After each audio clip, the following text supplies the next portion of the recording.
बिस्मिल्लाहिर्रहमानिर्रहीम। आज हम थोड़ा सा डाइजेशन और मेटाबॉलिज़्म डिस्कस कर लेते हैं। ठीक है कि डाइजेशन क्या है और मेटाबॉलिज़्म क्या है। ठीक है, जब हम खुराक लेते हैं, ठीक है, थोड़ा सा नॉर्मली नाट भी कर लेते हैं। जब हम खुराक लेते हैं तो फिर मुंह से पैरेंट्स से फिर एसोफेगस में से यहाँ पर आ जाता है। ठीक है, स्टमक में आ जाता है खुराक। फिर स्टमक से जब खुराक निकल लेता है, ठीक है, तो फिर इंटेस्टाइन्स में आ जाता है, स्मॉल इंटेस्टाइन में से। और स्मॉल इंटेस्टाइन में से मोस्टली इसकी एब्जॉर्प्शन हो जाती है और डाइजेशन हो जाती है। ठीक है, और खुराक लिवर में से जाता है। ठीक है, अब जो खुराक वेस्ट मटेरियल बच जाता है तो फिर जो इंटेस्टाइन्स के पार्ट्स हैं, जैसे कि फर्स्ट पार्ट मैंने यहाँ पर जो लिखा हुआ है आप लोग देख रहे, इट इज़ द ड्यूडिनम। ठीक है, it is the jejunum and it's the ileum. ठीक है, ये स्मॉल इंटेस्टाइन के पार्ट्स। अब यहाँ पर आप लोग अगर देख लो, ठीक है, तो यहाँ पर ये इलियम और सीकम जो जंक्शन बनाते हैं तो उसको हम कहते हैं इलियोसीकल जंक्शन। और यहाँ पर एक वेल होते हैं तो उसको हम कहते हैं इलियोसीकल वेलो, इलियोसीकल वेलो, क्योंकि इलियम यहाँ पर एंडिंग हो जाती है और सीकम की कंटिन्यूएशन हो जाती है। ठीक, और सीकम के साथ यहाँ पर एक 25 सेंटीमीटर का ट्यूब अटैच है, इसको हम कहते हैं अपेंडिक्स। ठीक है, अब सीकम फिर असेंडिंग कोलन, ये है ट्रांसवर्स कोलन, ये मैंने यहाँ पर लिखा नहीं लेकिन इट इज़ ट्रांसवर्स कोलन। ठीक है, transverse colon and it's the descending colon and it's the sigmoid colon. ठीक है, और ये हमारे साथ पर रेक्टम है और ये एनल कैनाल है जो वेस्ट मटेरियल यहाँ पर इससे निकल लेते हैं। ठीक, अब जब हम खुराक लेते हैं तो क्या होता है कि खुराक एसोफेगस में से आ जाते हैं और एसोफेगस में से फिर स्टमक में आ जाता है। स्टमक में खुराक की डाइजेशन हो जाती है। ठीक है, थोड़ा सा डाइजेशन मुंह में हो जाते हैं और फिर मुंह से जब खुराक निकले तो स्टमक में प्रोटीन वगैरह की डाइजेशन होती है, जैसे कि हम कल हमने डिस्कस किया था।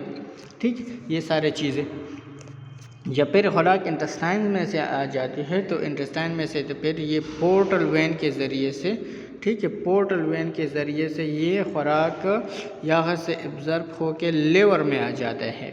ठीक है, यहाँ पर स्टमक में, इंटेस्टाइन्स में, ठीक है, और यहाँ पर जितना भी प्रोसेस हो इसको हम कहते हैं डाइजेशन। ठीक है, फूड की ब्रेक डाउन हो गई। अब जब फूड की ब्रेक डाउन हो गई और खुराक आ गया लिवर में, ठीक है, तो फिर इसको हम ये यहाँ पर फॉर एग्ज़ाम्पल आप लोग अगर यहाँ पर देखें, ठीक है, यहाँ पर जितना भी प्रोसेस था, ठीक, तो इसको हम कहते हैं डाइजेशन। ठीक है, इसको हम क्या कहते हैं, डाइजेशन। अब जब लिवर में जो कुछ होगा लिवर में, ठीक है, तो फिर उसको हम कहते हैं कि इट इज़ द, यहाँ पर जो प्रोसेस स्टार्ट होगा लिवर में, ठीक, तो फिर इसको हम कहते हैं मेटाबॉलिज्म। ठीक, इसको हम मेटाबॉलिज्म क्यों कहते हैं? फॉर एग्ज़ाम्पल आप लोग अगर यहाँ पर देखें, फॉर एग्ज़ाम्पल अगर यहाँ पर प्रोटीन की एब्जॉर्प्शन हो गई, स्टमक में इसके डाइजेशन हो गई पेप्सिन की वजह से और प्रोटीन कन्वर्ट हो गया एमिनो एसिड में, फिर यहाँ पर लिवर में यहाँ पर प्रोटीन की स्टोरेज होगा। ठीक है, या कार्बोहाइड्रेट की जब स्टोरेज होगा या कार्बोहाइड्रेट की ब्रेक डाउन होगा। फॉर एग्जाम्पल अगर हमने ग्लूकोज ले लिया है, कार्बोहाइड्रेट ले लिया है, हमने ब्रीड ले लिया है जो आम सादा रोटी है, हमने जब ये काट लिया तो फिर ये लिवर में से आ जाएगा in the form of glucose. जब ग्लूकोज लिवर में क्या होगा, जब लिवर में इसकी मेटाबॉलिज्म होगी, आप लोग को पता होना चाहिए कि glucose plus glucose it make glycogen, ये ग्लाइकोजन बनाते हैं। ठीक है, तो फिर इस जब ग्लाइकोजन बन गया ग्लूकोज प्लस ग्लूकोज से, ठीक है। तो इसको हम कहते हैं metabolism. And glycogen is the storage form of the glucose which is stored inside the liver. तो इसको हम कहते हैं मेटाबॉलिज्म। जब हम फॉर एग्जांपल अगर रोज़े की हालत में होते हैं और हमने सहरी की होती है, तो सहरी में हमने कानस बहुत मीट व सारी चीज़ें ले ली होती है ना, तो ये सारा का सारा फिर एब्जर्व होकर लिवर में जाता है, ठीक है। और जब लिवर में ये सारी चीज़ें आ जाती हैं तो ये स्टोर हो जाती है, ठीक है। प्रोटीन भी स्टोर हो जाते हैं, फैट्स भी स्टोर हो जाते हैं और कार्बोहाइड्रेट भी स्टोर हो जाते हैं।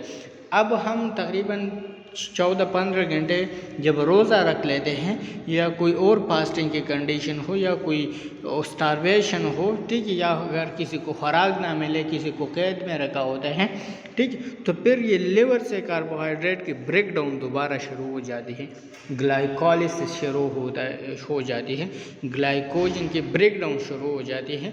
तो फिर इस चीज़ को हम कहते हैं मेटाबॉलिज्म, ठीक है। आप लोगों को ये डाइजेशन और मेटाबॉलिज्म में फ़र्क होना चाहिए। मेटाबॉलिज्म की वजह से हमें एनर्जी मिलती है।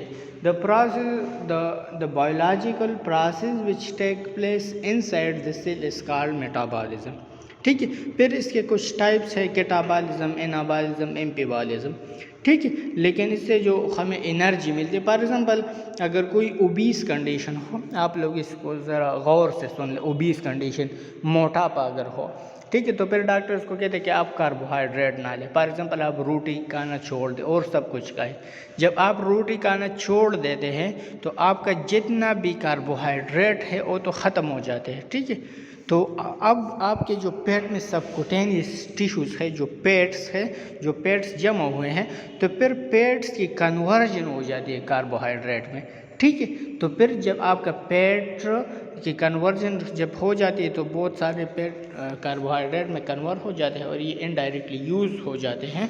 तो इस चीज़ को हम कहते हैं मेटाबॉलिज्म, ठीक है। ये पेट्स, प्रोटीन, कार्बोहाइड्रेट, ये सारे की सारी चीज़ें इंटर कन्वर्टेबल है, ठीक है। जब हमें कार्बोहाइड्रेट की डिफिशियंसी आ जाती है तो फिर प्रोटीओलाइसिस शुरू हो जाता है। Proteolysis mean break down of protein शुरू हो जाते हैं और ग्लूकोन्यूजेनेसिस शुरू होता है। Gluconeogenesis mean new glucose formation शुरू हो जाते हैं।